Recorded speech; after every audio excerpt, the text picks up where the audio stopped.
আমি ডেলিভারি নিয়ে কোথায় যাবো? আমি এখানে থাকবো। পুলিশ গাড়িটা চালাবে তো চালাক, এখানেই মরবো। গুন্ডাদের চালাবে চালাক, আমি এখানে আমি দুটো ডেলিভারি 4টে বাচ্চাকে এখানে দাঁড়িয়ে থাকবো। কোথায় যাবো আমি? ওরা মেরে দিক, ওরা এটাই যদি চাইছে যে মরে যা, আমরা মরবো। বলেছে 8 নম্বর ওয়ার্ড। কোন বিধানসভা? আপনারা এখানে থাকেন?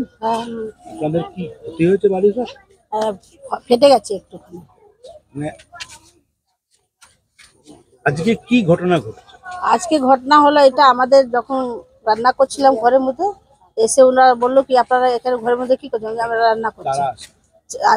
থানা পুলিশ ছিল, আমরা তো চিনি না কোন থানার আছে। একটা সাদা ড্রেসে ছিল আর দুটো লেডিস ছিল। সবাই এসে বললো এখানে 4টের সময় তোমরা ঘর খালি করে দেবে। হ্যাঁ, আর আমরা বললো কোথায় যাবো? আমরা 4টের সময় ঘর খালি, বলছো যেখানে অ্যান্টেনা আছে ওখানে যাবে। তো সবাই তো অনেক লোক ছিল না, সবাই বাজার ফাজার করতে গেছিলো, কেউ কোথা গেছিলো। আমরা ঠিক আছে, আমাদের এখানে সবাই লোক আছে, সবার সঙ্গে একটু কথা বলে তারপর আমরা যা বিচার হবে বলবো। আমরা যাব কোথায়? আমাদের বাড়ি ঘর নিয়ে আমরা যাবো কোথায়? আমরা তো এখানে ঘুমাচ্ছি, এখানে থাকছি, আমরা যেতে পারবো না। বলছি তোমার বাড়ি ভাঙা হচ্ছে, তোমাদেরকে যেতেই হবে। আমি যাবো কোথায়? স্কুল এবং কন্টেনারের ব্যবস্থা করা হয়েছে। হ্যাঁ, স্কুলে বললো থাকতে। আমরা অত দূর যেতে পারবো না, আমাদের এখানে বাচ্চা কাচ্চা সব পড়াশোনা করে কোথায় যাবো আমরা অত দূরে? হ্যাঁ, ওটাও বলছিল থাকো, আমরা ওতে থাকতে পারবো না। আমরা ওই লোহার টিনের মধ্যে ঘরে থাকতে পারবো না, আমাদের হাই প্রেশার আছে। গরমে মরবো তো কি হবে? বাল বাচ্চা কে দেখবে আমাদেরকে? আমরা তো খেটে খাই না। আমার ঘরে কেউ ছেলে কাজ করে না, মেয়ে কাজ করে। আমার 3 ফ্যামিলি আছে, আমি কাজ করি, আমি বাচ্চাদের।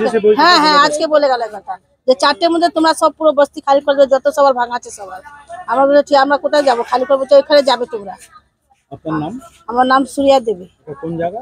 বলেছে কথা বলে গেল যে সরকার এখানে বুলডোজার চালায় না, বাড়ি ছাদ দেয়। আজকে কি করে বলছে এখানে প্রশাসন এসে বলছে সব খালি করো, এখান থেকে সব হটাও।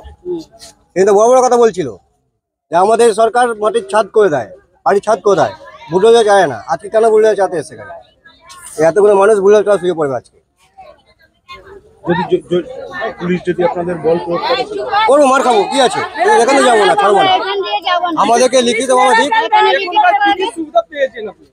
কি সুবিধা পেয়েছি? তিরপল পেয়েছি, এবার রয়েছে এখানে খাওয়া দাওয়া দিচ্ছিল 2 টাইম, 3 এখন বন্ধ হয়ে গেছে এগুলো সব। আমাদের দোকান কাজকর্ম সব তো চলে যাচ্ছে, মানছিনা ক্যান্টিনে থাকবো। এই তো গরমে থাকছি, দেখুন না আপনার তো মাথাতে ঘাম পড়ছে, বুঝতে পারছেন কিভাবে থাকছি আমরা।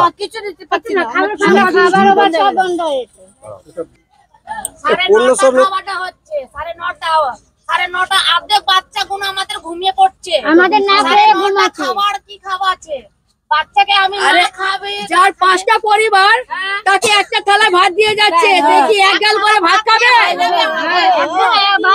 আমাদের 5টা পরিবার এখানে, যার এখানে সবার বাড়িতে 5টা বাচ্চা আছে, 4টে বাচ্চা আছে, ঠিক আছে আমি মানলাম ওনার কথা।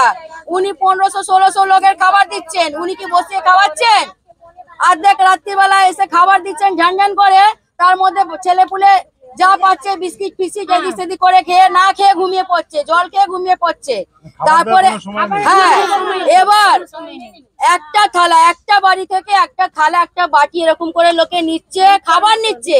যার বাড়িতে 7টা 8টা পরিবার আছে, 5টা পরিবার, সে কি ওই একটা থালায় এক গাল করে ভাত খাবে? এইটা সরকার আমাদের বুঝিয়ে দিক যে দিচ্ছেন খাবার। প্রচার করলে হবে? ওইটা তো দেখানো হচ্ছে। আর বেশিরভাগই বাড়ি তো ভালো লোকের ঘর পাচ্ছে, এই দিকে ঢুকেছে, কালকেও ঢুকেছে,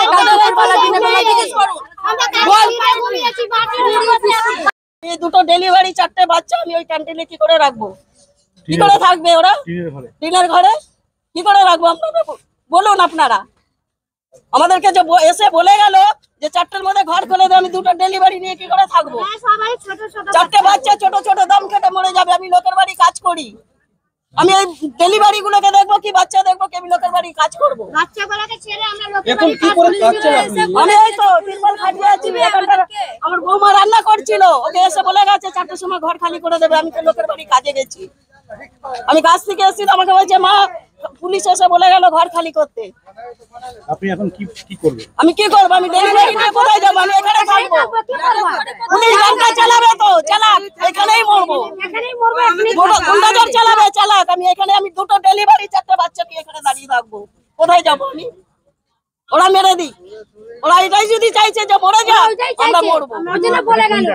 এটা বেলগাছিয়া ভাগাড় এফ রোড 8 নম্বর ওয়ার্ড। আমার নাম রেণু যাদব। এই হচ্ছে স্যার, দুটো তিনটে পুলিশ এসেছিল। কোন থানার আছে আমি বলতে পারবো না, কোন থানার আছে আমি বলতে পারবো না স্যার। এখানে বলেছিল যে এখানে 4টের মধ্যে খালি করে দেবে। এই স্যার আমরা বাচ্চাগুলো এখানে পড়াশোনা করে কোথায় আমরা যাব বলো? এটা বেলগাছিয়া ভাগাড় এফ রোড 8 নম্বর ওয়ার্ড। হ্যাঁ, এখানে আমরা ভাগাড়েই থাকি। তো পুলিশ এসে বলে চলে যেতে হবে, তো কোথায় যাব বলুন? আপনারাই কোথায় যাব? কত লোকের হাই প্রেশার আছে, আমার সুগার আছে, হাই প্রেশার, বাচ্চা নিয়ে কোথায় যাব স্যার আমরা বলুন? আমরা তো এখানে রয়েছি, ওখানে ঢুকাচ্ছে। আমরা কি মাল গরু জানোয়ার যে ওখানে আমাদের ঢুকিয়ে দেবে? হ্যাঁ, টিনের বাক্সের মধ্যে ঢুকে আমরা তো গরু, আমাদের ঢুকিয়ে দেবে? এটা তো উচিত নয় বলুন। আমরা কোথায় যাব গরিব মানুষ? হ্যাঁ, এইসবই কথা আছে। বাচ্চারা আমাদের পড়াশোনা করে কোথায় যাবে?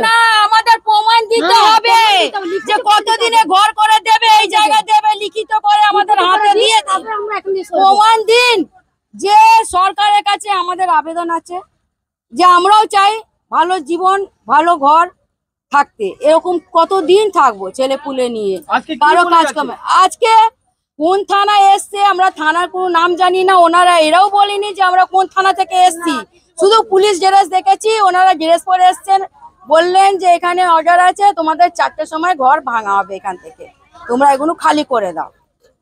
আর কিছু বলে যায়নি। আমরা বলছি যে কি করে যাব? হঠাৎ করে পুলিশ এসে বলবে যে চলে যাও। হ্যাঁ, কে দায়িত্ব নেবে? আজ তো 15 দিন ধরে আমরা এখানে আছি, কেউ দায়িত্ব নিতে এসেছিল? আমরা ওরকমই আছি। আমাদের শুধু বলার আছে আপনি একটা ঘর করে দেবেন, আমরা মানছি।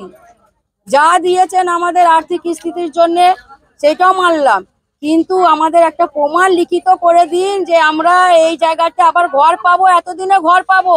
তোমরা এই জায়গাটা ছাড়ো, আমরা এতদিনে লিখিত করছি, তোমাদের বাড়ি করে এখানে আমরা শিফট করে দেবো।